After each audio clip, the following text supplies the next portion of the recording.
instituted that into us at a very young age. He was in construction, he built houses. And I have 2 younger brothers as well. And he brought us to every house he built. And from the ground up, he taught us from the site work to the frame to the finish work. And he really instituted the importance in hard work. And to this day, I thank him for that. What kind of kid were you in high school? I'd like to say I was a jock. It's kind of weird actually because I was a Marine, every single sport I played, I was defense. I kind of fit right into that groove. As us defenders like to call it, a seat at the table, middle linebacker, nose tackle, for football at least. And then lacrosse, I was defense as well. And I dabbled in a little bit in baseball, but I was a catcher. But that didn't really get past high school. Yeah, I had a good childhood. That's great. And then the military, how did that come about? So, I don't want to say the same thing everyone else does, but 9/11 hit us. No pun intended, but I remember I was in 6th grade and no one knew the fuck what was going on. We heard probably 5, 6 different stories about what happened, and it really just resonated that someone hit us on our own turf. And it was time someone did something about it. And as I said, I was in 6th grade. That stuck with me. And I remember telling it to my father, and he was just not about it. He knew we were in a time of war, and he worked very hard to try to get us into college, you know, and we came from nothing. And he really came from nothing as well, and he just worked his balls off to try to get us to go to college so we could be successful and we could ultimately have a good life. That's, at the end of the day, that's what he wanted. He wanted us to be happy, and I think he just had 3 boys so we could take care of him. So he always jokes that we'll be changing his depends when he gets older. But yeah, so I think it was 15, 16. I got into a little bit of trouble. I don't remember exactly what it was, but I was always kind of a fighter. And I joined a program called the Young Marines. And it was kind of like an ROTC program. A few of my buddies joined as well. And that really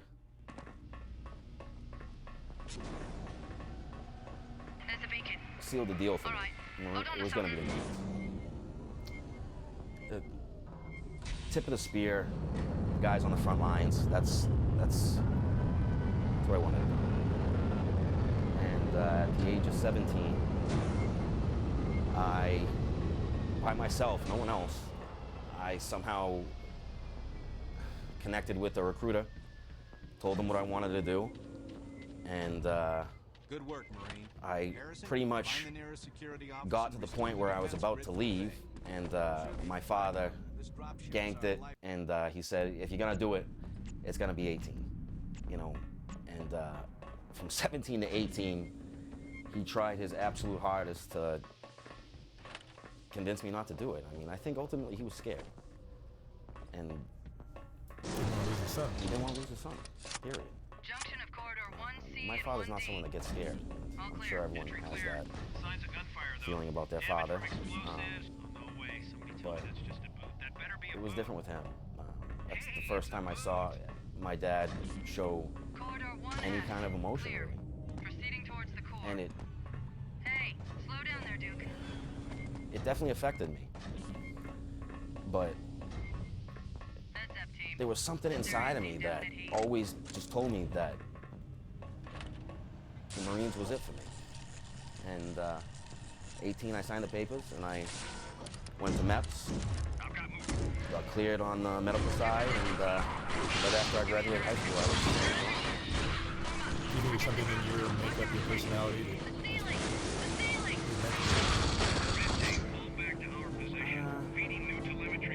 Roger, sir. not everybody can enlist? That's true. But I don't know. I don't want to. It's really I hot. don't know how to answer that. But I know that it was for me, Back now. There you go. and I completely embodied it. You know, I said I was in sports. I was a knock-around guy. You know, I was never really good at the skill side of sports, but I could pop. Call here. I could lay a hit, and you didn't want to come to my side of the field, period. But that kind of stuck with me, and Pin down. not to toot my own horn or anything, but I did good. And yeah, I went to boot camp, and definitely a culture shock. I did something called the Buddy Program. You may have heard of it. But I don't really have a good story about why I joined or anything. I was literally at a house party, and honestly, it was like, I think it was 2 weeks out from going to actual boot camp, and my best friend just randomly showed up at this house party.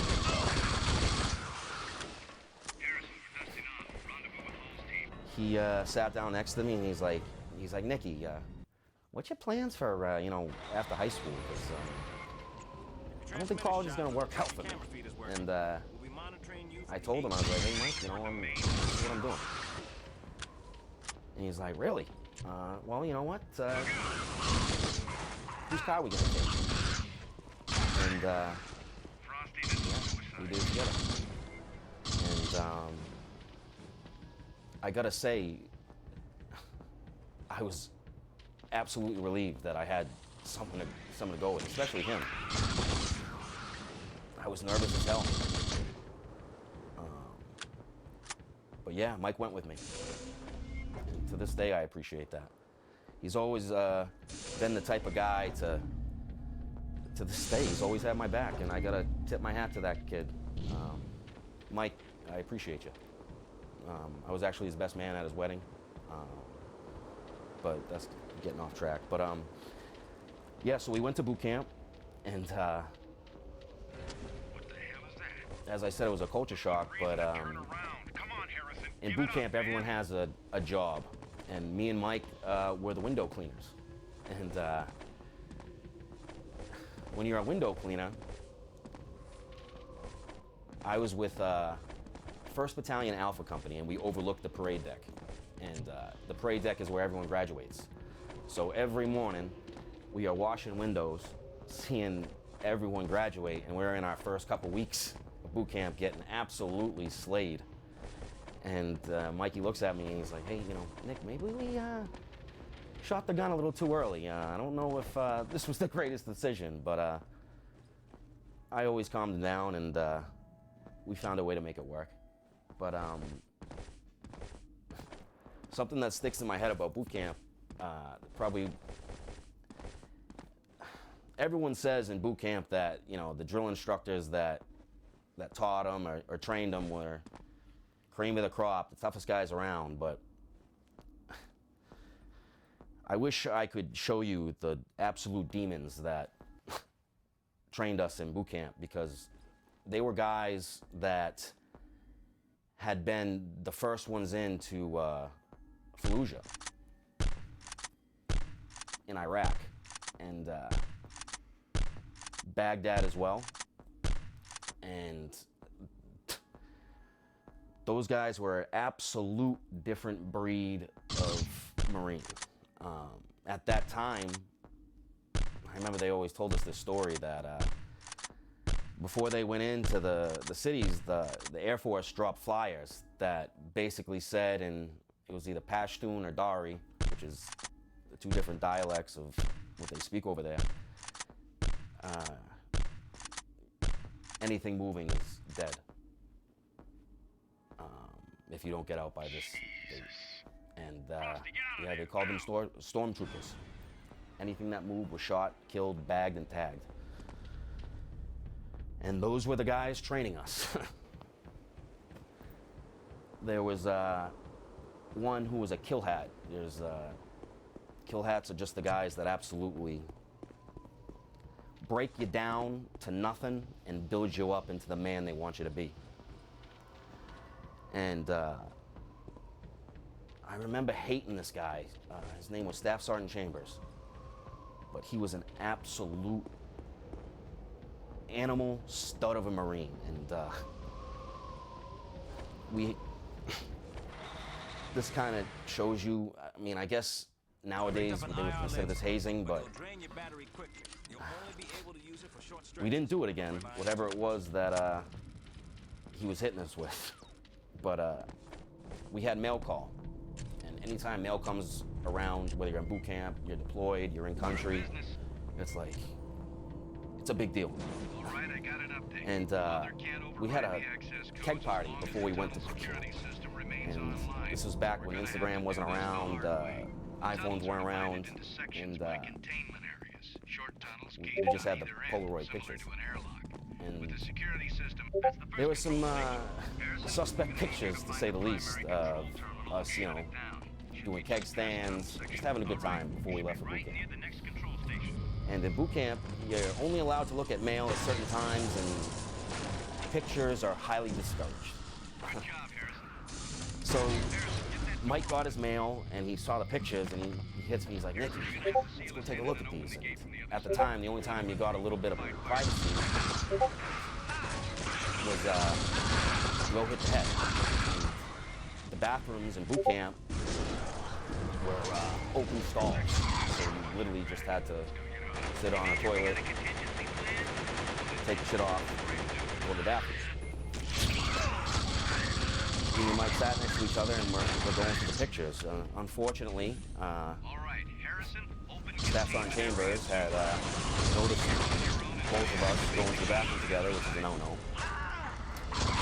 And followed us in, and we saw that we were looking at pictures, which was not allowed. And we were going to the bathroom. We were sitting down, going to the bathroom, taking a number 2. And he comes in, he starts ripping us a new one, and he says, "Stand up, position of attention, now." And we got nothing on, so we stand up, fucking twigs and berries out, at the position of attention, and "What are you guys doing?" Blah, blah. He takes his finger, goes in the toilet, takes a scoop of whatever was in the toilet, and puts it on our foreheads, and he says, "What's that make you? Private Arbogast?" And he was kind of confused. He was like, "What? What's that make you?" And I piped up. I was like, "Shithead, sir, did I ask you?" Back and forth, back and forth. Regardless, we had to go throughout the rest of the day with that on our foreheads, and from then on, we were private shitheads. And yeah, that was boot camp. And now that's probably frowned upon, but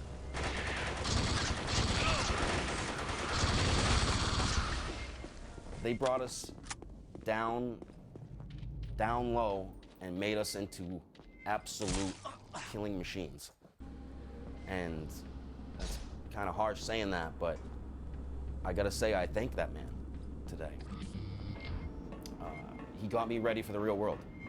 Maybe not in that instance with that, but he got me ready. And I'm happy that I had him as a drill instructor. And if he's out there right now, I just want to say thank you.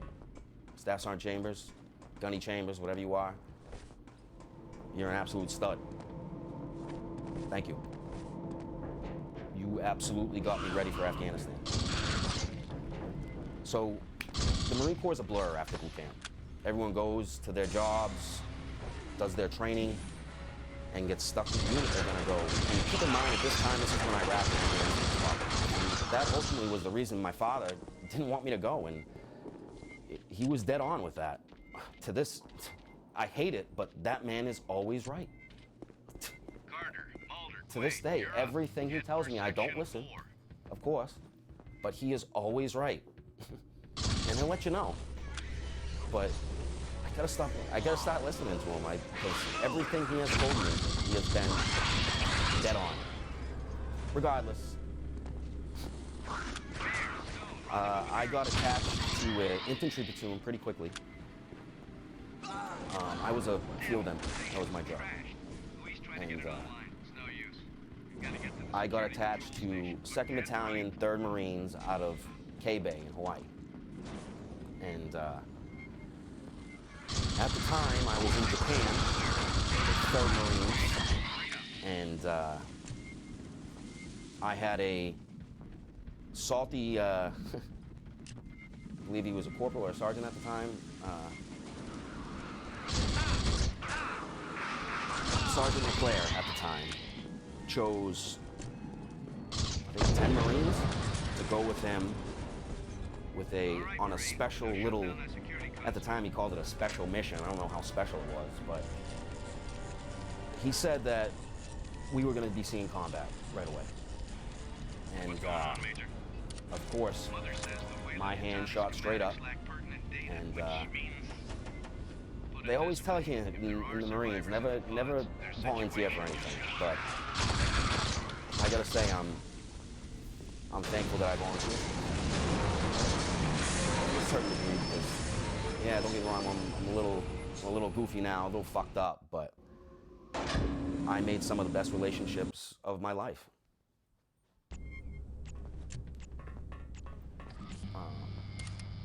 So yeah, as I said, it's a blur, man. We, from Japan, we shot over to Hawaii, and we got attached with another 10 guys that were motor T, infantry guys, and of course we had comm and a couple docs. But we were part of a PMT team, which is a police mentoring team. And our mission was to go to a very dangerous area at the time, in Helmand Province, which at that time was the most dangerous place in the world. And we were tasked with training and going on missions with Afghans. Afghan National Army, which is ANA, and Afghan Highway Patrol, which is their form of police. I want this guy found fast.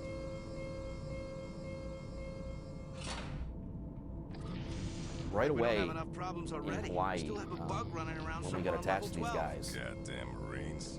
they let us know that, this was for real, this was serious, and this wasn't just another, training evolution or just talk, or they weren't gassing us up. We were going to see combat, and they needed us to be ready, period. So right away, I was always in shape, and I was always an aggressive individual. So they put me on the 50 cal. We did a few ranges, and I did very well with it. Keep in mind, the 50 cal is not easy to fire or manipulate or operate, period. But I did very well with it. Every range that I was on, I hit everything I was shooting at. Keep in mind, the rounds like fucking this big. So, that meant something to me, because keep in mind, I was a field MP. I was not a machine gunner, but they made me one quick. And ever since that moment of going through those ranges, I was Vic 1's machine gunner, which we were mostly running mounted convoys over there, usually 4 or 5 trucks, and each truck has a machine gun. But usually the first truck is always, the scout vehicle or the first one in. Like the first one that's receiving contact or getting shot at is the first truck. And yeah, I was a machine gun. So we shot over to Afghanistan, and instantly, well, there's always a party of like 5 guys that go there before the team goes there. I think it's like pre-deployment, or I don't know the exact term for it. But the moment they got there, in the area that we were actually going to be operating in, the AO, or area of operation, they got hit by a suicide bomb. This is like within the first week or 2. And You're trembling. we knew it was going to be real. I don't like these things. Move it. Oh my. So the rest of the guys get over there, and usually when you deploy, you stay on a base and you run a few operations. You leave the wire every once in a while.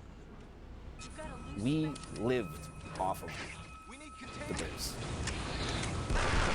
which was scary in its own right because we were living with the Afghans, and it was a very unsettling feeling because you really gotta sleep with one eye open with these guys. Yeah, some of them were good to go, but the other half of them were somehow related to the Taliban.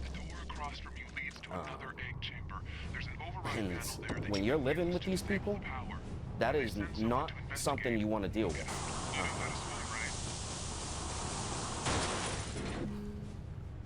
And there was really nothing we could do about it. Regardless, It also shuts down the stasis for the egg pits. there was always this weird feeling over there that we were being watched. I don't know how to explain it, but the hairs on the back of your neck are always standing up over there. I don't care who you are, it's just this feeling that someone is watching you. And it's very unsettling. System isn't responding. And that's how we felt all the time over there. Regardless, so we had set up this big patrol base, and it was actually in the middle of 2 main roads. Over there's not many roads, but these were the 2 paved roads through Afghanistan. And basically they were main supply routes, MSRs. They basically, any convoy that went from base to base carrying goods, mail, oil, weapons, would travel on these roads. And the Taliban was absolutely wreaking havoc with something called IEDs. There's an emergency panel at the end of the hall. Override it and you can gain access. When I was over there were 3 types of IEDs, maybe 4. There were radio-controlled IEDs. There's an elevator in the room. There was pressure plates, To use it. and there was suicide bombers. And then towards the end of my deployment, they came up with something called HME. That's what we were calling it at the time. Basically, it's a pressure plate IED that they stuff with ball bearings, screws, rounds, anything metal. And these things get so hot in the IED, when they shoot out, they literally go through up armor. Any kind of armor, they fucking buzz right through it. They kill who's ever in the vehicle. I gotta say, I don't want to say that I respected the Taliban or the enemy over there, but these boys can fight. They adapted to our SOPs, our TTPs. SOPs, standing operating procedures. TTPs are training, techniques, and Now take that elevator down to the implantation something else. I lab. don't know. I've been out of the game for a little while. But we had to adjust our tactics, our fighting style, constantly. These guys would pick up on fucking everything. And I don't know if that had to do with Taliban being in our camp, or if just these guys, I mean, keep in mind these guys fought the Russians. We start running, something that shocked me right away. Keep in mind we're in a dangerous fucking area. we started going on the offense, which is, The disc is on the... I mean, Now meet me near the exit. to say the least, Once we make dangerous. the trade, I'll help you find your friends. We start doing mounted convoys up and down these roads, and we start being proactive with these guys. I mean, we're fighting every other day, taking contact, Alright, small looks arms like the elevators fire, are back online. mortars, sniper fire.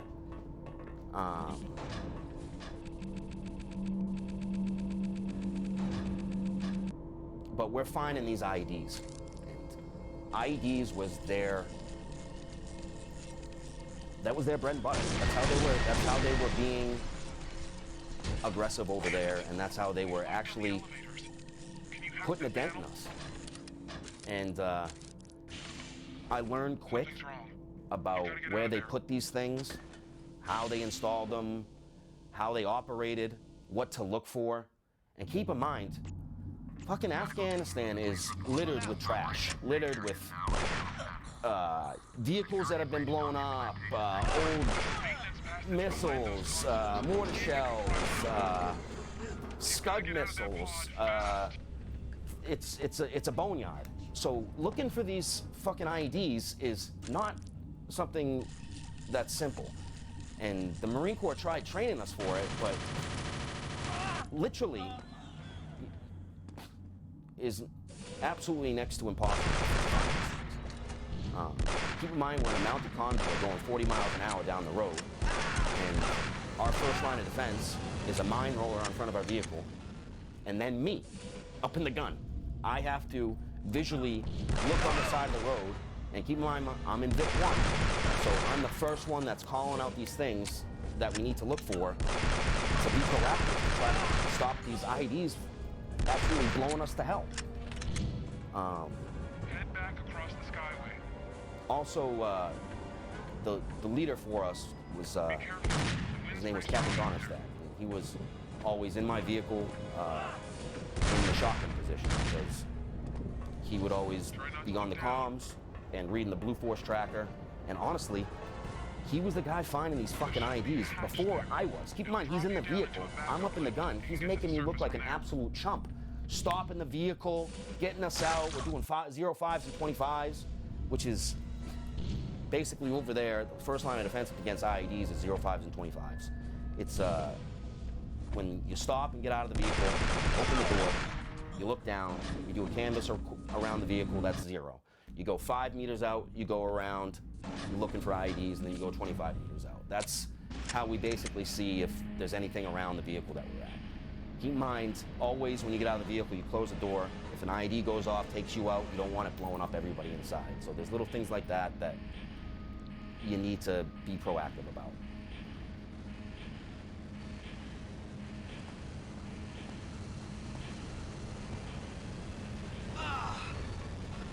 So yeah, I mean, we're finding these things, we're taking hits, but at the end of the day, we're being proactive against the Taliban. We're running usually 2 convoys a day, one in the morning, one in the afternoon, and then at night, the lower ranks, private, PFC Lance Corporal, we're standing security over the patrol base we were in. So we're doing long days. What the hell is that? It was about that time that I got into my first serious firefight. What the hell is that? Something's on the roof. I remember it What the hell is was around 3 a.m. Something's on the roof. and I was in the rack sleeping, and we started getting mortared. When a mortar drops, it's an absolute sickening sound. It's like a hellish whistle, almost. I don't really know how to describe it with adjectives, but you know something big is coming. You can hear it, you can feel it, you can sense it, and when it hits the ground, everything shakes. It's just, what the fuck's going on? First couple hit, instantly when that happens over there, you're trained, you're jumping out of the rack, you're throwing your flak on, you're getting your weapon, and you're running to the vehicle because you know shit's popping off. Our radio started going off that one of our patrol bases about, I think a couple clicks down Route 1, was getting ambushed. These guys are playing this shit out. I played these video games, Call of Duty, all this stuff. I've never seen something like this.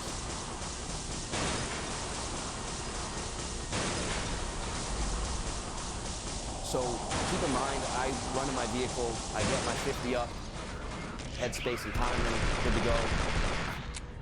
I'm so focused on getting my weapon ready and getting everything that we need to bang out these guys.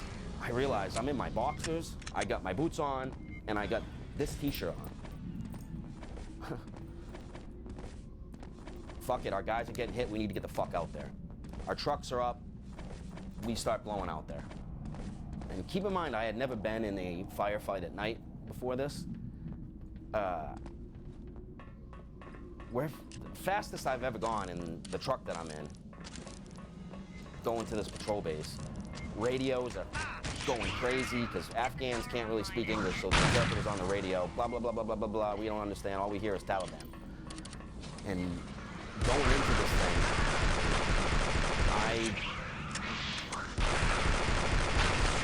I remember feeling like this is it. Everything I've trained for is about to culminate right now. I literally thought at that moment, I remember just seeing tracer rounds going back and forth and explosions going off. I remember, and I'm not trying to exaggerate, I remember thinking this is what hell looks like. And weirdly enough, and keep in mind, I'm fucked up, but I got excited to a certain degree. Harrison, there's a hall off the second floor that should take you to This a was the security test. station. Get there This and was- get the sentry guns back on. This was there to show me if I was ready to call myself a Marine. We are known to be the guys that fight, period. And it's moments like this that you show your colors. And I remember I after my 50 back, just put it condition 1. And, weirdly enough, I thought of my father. As a kid growing up, we always had a song, and it was "Cats in the Cradle" by Harry Chapin. But it more or less talks about a father-son story.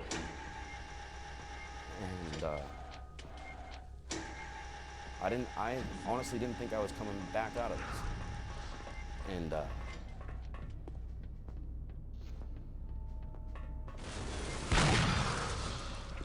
yeah, I thought of him. I thought, I think why I the can fuck override did I that. come here? Just give me a few seconds. Now listen,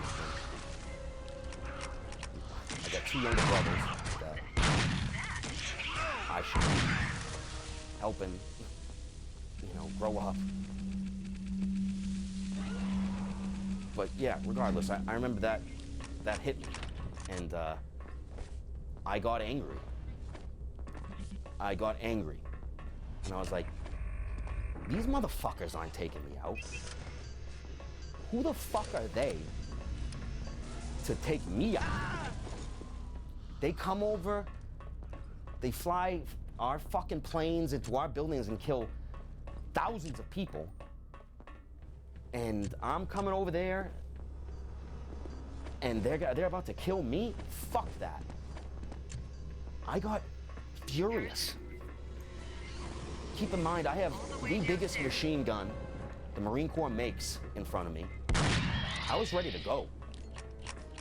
Instantly, my vehicle starts taking contact. Harrison, I'm talking, the guys in my vehicle didn't really see it, but instantly to the left flank when we got near this patrol base, the whole sky lights up.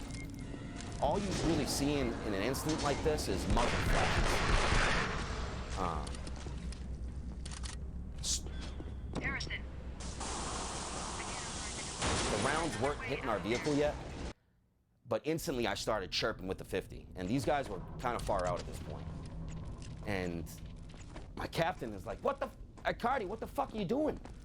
And I'm like, sir, are you fucking kidding me right now? We're getting attacked. And he I kind of had to assert to him, like, it's time to go. And, yeah, so he said, fuck it too. And we instantly turned off the road and went at these guys. Here we go. And when you go off-road over there, keep in mind this was during the summertime, and the sun bakes these things called wadis over there. Wadis, I believe, I could be wrong, don't kill me on this, are the canals where water runs through for their plants. So it's like whoops. And in the gun, don't kill me this on this either, but I don't believe I had my, no, I did have my gunner's harness on, but you're supposed to have a gunner's harness on in the gun. But we're going over these whoops, and I am absolutely taking a beating. Yeah, it was scary getting shot at, but my driver, keep in mind, whenever I had a driver, they've been Hispanic. And both of them, savages. They will drive through anything. Absolutely fucking anything. These guys are going through it. My driver at the time, Cervantes, he's got our truck pegged as fast as it's gonna go. Keep in mind he's got a mine over on the front of it, which is this big plow type thing, which is supposed to take the hit first if we get hit by an IED. But he's got this thing pegged, and we're going straight at these guys. Comms are down. The rest of our trucks, they're taking fire as well, and they're chirping, but I don't know what happened. There's this thing called fog of war. When shit's really popping off, you don't know what's going on, and it's extremely scary. Regardless, the thing that I had at my disposal was my weapons, and I was using them. I was absolutely blowing away anything that shot at us. But going through these wadis, I'm talking at probably 50, 60 miles an hour, my ammo crate on my 50 cal blew off. Fuck. That's not good.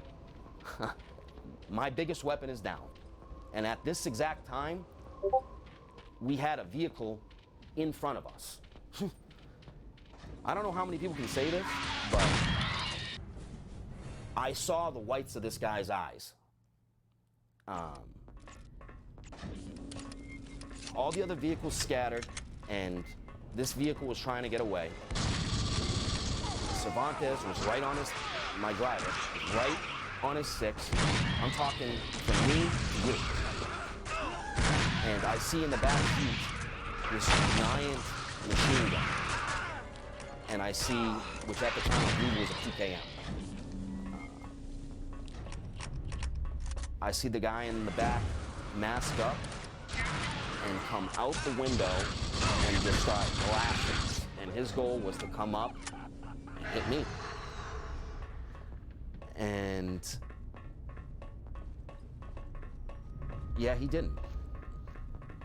I, at that time, had my M4, and I put rounds in the back of the vehicle, and all I saw was a pink mist.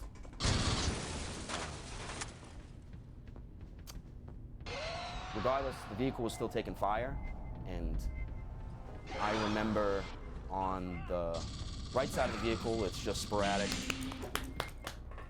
And on the left side of the vehicle, it was a much larger caliber, much better shots. So it was boom, and one absolutely rocked. Hit my Kevlar, scathed my head, knocked me back into the vehicle, and all the guys in the vehicle were like, what the fuck just happened? And I told my, I've been hit. And they're like, where? And I was like, I don't fucking know. I don't know. And they're like, button up the top and get the fuck down. I remember, oddly enough, I had a interpreter in the vehicle with us. And he's like, I remember him being scared as shit. And he's like, go back up there. And I was like, the 50's down. And he tries handing me a grenade. I'm like, not the time. Regardless, that was the most intense thing I've ever done in my life.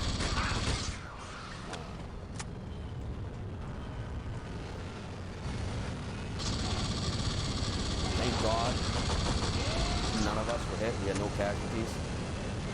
I don't know how. But we did a brief BDA. It was like an assessment after a firefight. And we went back to our control base.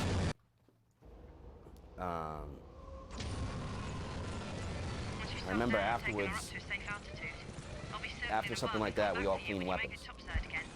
And it's quiet. Everyone's still in this odd shock. And then all of a sudden it breaks. And everyone's just like, holy shit! Did you see Icardi fucking take one? And everyone was just going back and forth telling their stories about what happened, and it was...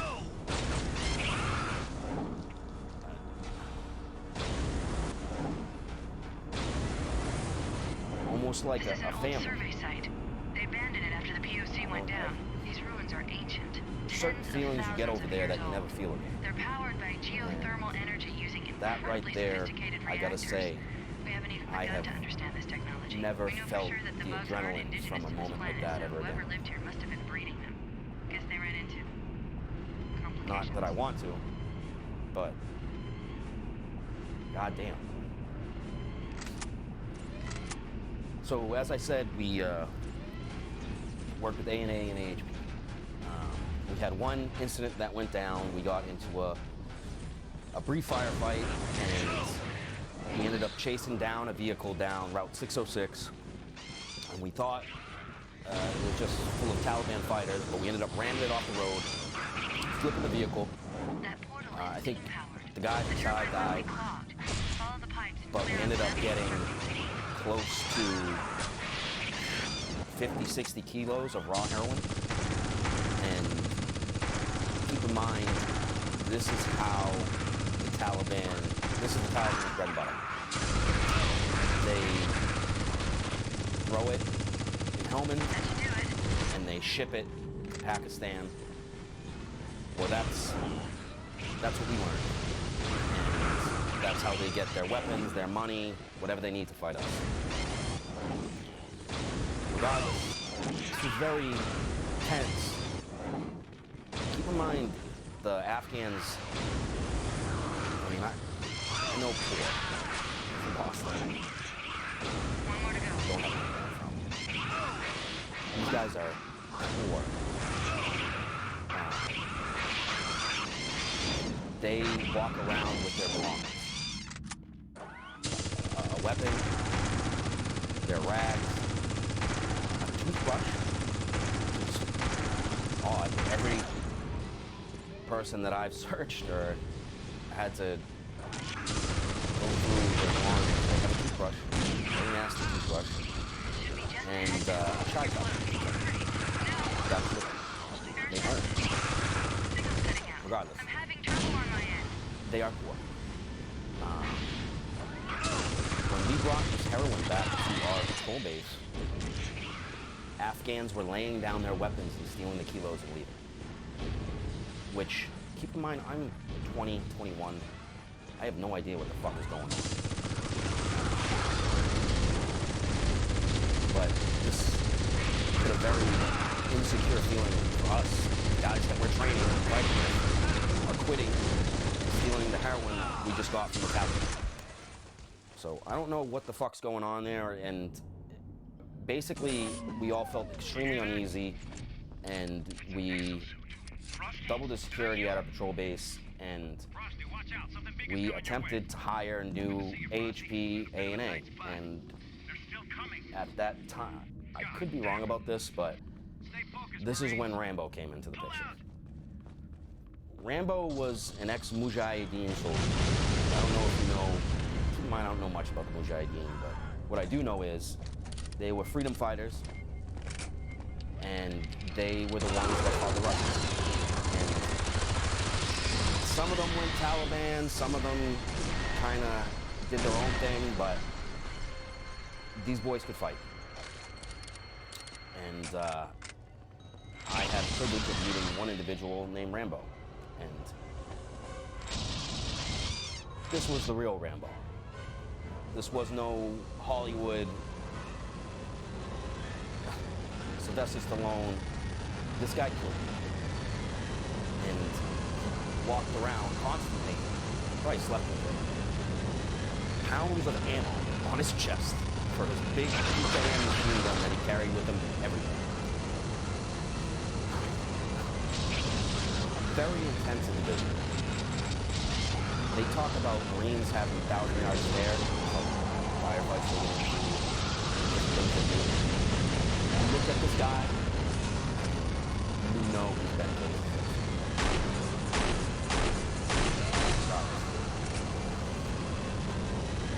The captain comes in and he asks for a couple volunteers to go out to a patrol base down, I believe it was Route 1. Keep in mind, whenever they asked volunteers to go to a patrol base, hand was always shot right up in the air because you were your own boss. There was no higher leadership out there. Sergeants, corporals, lance corporals, privates ran the show. And that's how it should be. Regardless, me and a couple of my buddies went out to this patrol base, so there was probably 5, 6 Marines, maybe less.